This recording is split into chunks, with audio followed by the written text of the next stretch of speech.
cucumber sandwiches? Why such reckless extravagance in one so young? Who is coming to tea? Merely Aunt Augusta. And Gwendolen. Oh, perfectly delightful. My dear fellow, the way you flirt with Gwendolen is perfectly disgraceful. It's almost as bad as the way that Gwendolen flirts with you. I am in love with Gwendolen. I have come up to town expressly to propose to her. Thought you'd come up for pleasure. I call that business. How utterly unromantic you are. I really don't see anything romantic in proposing. It is very romantic to be in love. But there is nothing romantic about a definite proposal. Why, one may be accepted. One usually is, I believe, then the excitement is all over. No, please, don't touch the cucumber sandwiches. They're made specially for Aunt Augusta. Well, you've been eating them all the time. Well, that is quite a different matter. She is my aunt. Have some bread and butter. The bread and butter is for Gwendolen. Your aunt! Yes, charming old lady she is too. Lives at Tunbridge Wells. Just give it back to me, Algy. But why does she call herself Little Cecily? If she is your aunt and lives at Tunbridge Wells. From Little Cecily with her fondest love. My dear fellow, what on earth is there in that? Some aunts are tall, some aunts are not tall. That is, for heaven's sake, just give it back to me, Algy. Yes, but why does your aunt call you her uncle? From Little Cecily, with her fondest love, to her dear Uncle Jack. And Miss Cardew, who addresses me as her uncle from motives of respect you could not possibly appreciate, lives at my place in the country, under the charge of her admirable governess, Miss Prism. Where is your place in the country, by the way? That is nothing to you, dear boy. You are not going to be invited. I may tell you candidly that the place is not in Shropshire. I suspected that, dear fellow. I've bunburyed all over Shropshire on 2 separate occasions. Now, go on. Why are you Ernest in town and Jack in the country? I have always pretended to have a younger brother by the name of Earnest, who lives at the Albany and gets into the most dreadful scrapes. That, my dear Algy, is the truth, pure and simple. The truth is rarely pure and never simple. Modern life would be very tedious if it were either, and modern literature a complete impossibility. I'm afraid, Aunt Augusta, I shall have to give up the pleasure of dining with you tonight after all. I hope not, Algernon. It would put my table completely out. Your uncle would have to dine upstairs. Fortunately, he is accustomed to that. Well, I must say, Algernon, I think it is high time that Mr. Bunbury made up his mind whether he was going to live or to die. And I'd like to be allowed to take advantage of Lady Bracknell's temporary absence. I would certainly advise you to do so. Mamma has a way of coming back suddenly into a room that I have often had to speak to her about. You really love me, Gwendolen? Passionately. Darling, you don't know how happy you've made me. My own Ernest. But you don't really mean to say you couldn't love me if my name wasn't Ernest. But your name is Ernest. Yes, I know it is. But supposing it was something else, you don't mean to say you couldn't love me then?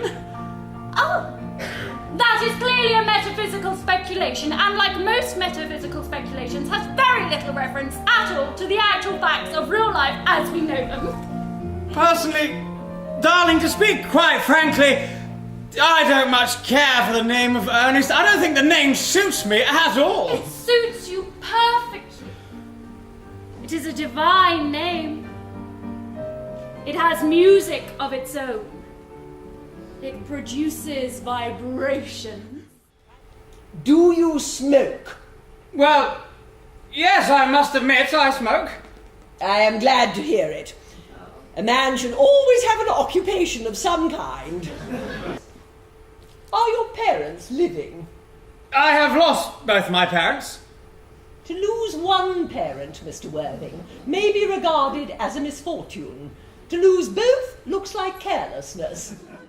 Where did this charitable gentleman who had a first-class ticket for this seaside resort find you? In a handbag. A handbag? I beg your pardon, Algy. I shouldn't talk that way about your own aunt in front of you. My dear boy, I love hearing my relations abused. It's the only thing that makes me put up with them at all. Relations are simply a tedious pack of people who haven't got the remotest knowledge of how to live, nor the smallest instinct about when to die. You don't think Gwendolyn will become like her mother in about 150 years, do you, Algy? All women become like their mothers. That is their tragedy. No man does, that's his. Was that clever? It's perfectly phrased, and quite as true as any observation in civilised life should be.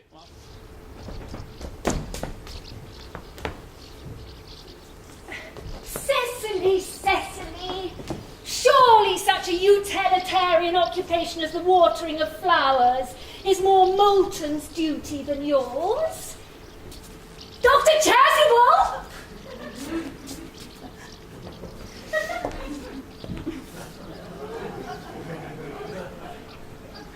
This is indeed a pleasure. And how are we this afternoon? Miss Prism, you are, I trust, well. I shall see you both, no doubt, at evensong. I think I will take a stroll with you. I find I have a headache after all, and a walk might do it good. With pleasure, Miss Prism, with pleasure. We might go as far as the schools and back. That would be delightful. You will read your political economy in my absence, Cecily. The chapter on the fall of the rupee you may omit. It's somewhat too sensational. It is much pleasanter being here with you. I can't understand how you are here at all. Uncle Jack won't be back until Monday afternoon. Oh, that is a great disappointment. I'm obliged to go up by the first train Monday morning. I have a business appointment I am anxious to miss. My own dear, sweet, loving little darling. I really can't see any objection to why you should object to the name of Algernon. It is not at all a bad name. In fact, it is a rather aristocratic name. Half the chaps who get into bankruptcy court are called Algernon. Of course, you are quite sure it is not Mr. Earnest Worthing who is your guardian? Quite sure. In fact, I am going to be his. I beg your pardon? I'm afraid you must be under some misconception. Ernest proposed to me exactly 10 minutes ago. Well, it is certainly very curious, for he asked me to be his wife yesterday afternoon at 5:30. If you would care to verify the incident, pray do so. I never travel without my diary. One should always have something sensational to read on the train. Oh, that is nonsense! Jack! You are at the muffins again. I wish you wouldn't, there are only 2 left. But I hate tea cake! Then why on earth do you serve tea cake to your guests? What ideas do you have of hospitality?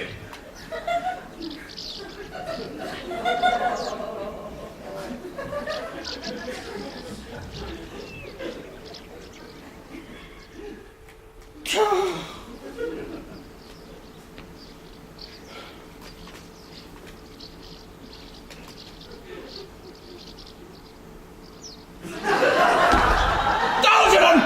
Why don't you go? I have already asked you to go. Why don't you leave? I haven't quite finished my tea yet.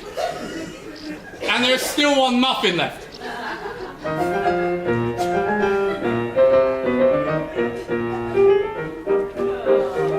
I was told you were waiting for me in the vestry. Dear Canon, I've been waiting for you there for 1 hour and 3/4. Prism! Come here, Prism.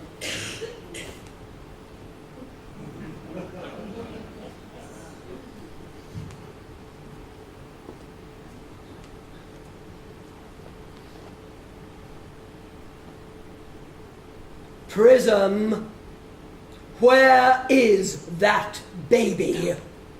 Where did you deposit the handbag? Do not ask me, Mr. Worthing. Miss Prism, it is a matter of no small importance to me. I insist on knowing where you deposited the handbag that contained that infant. I left it in the cloakroom of one of the larger railway stations in London. What railway station? Victoria. The Brighton line. I was the infant you placed in it. You? Yes! Mother!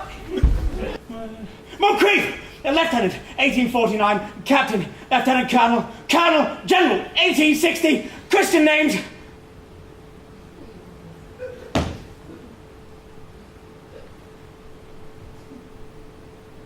Earnest John. I always told you my name was Earnest, didn't I, Gwendolyn?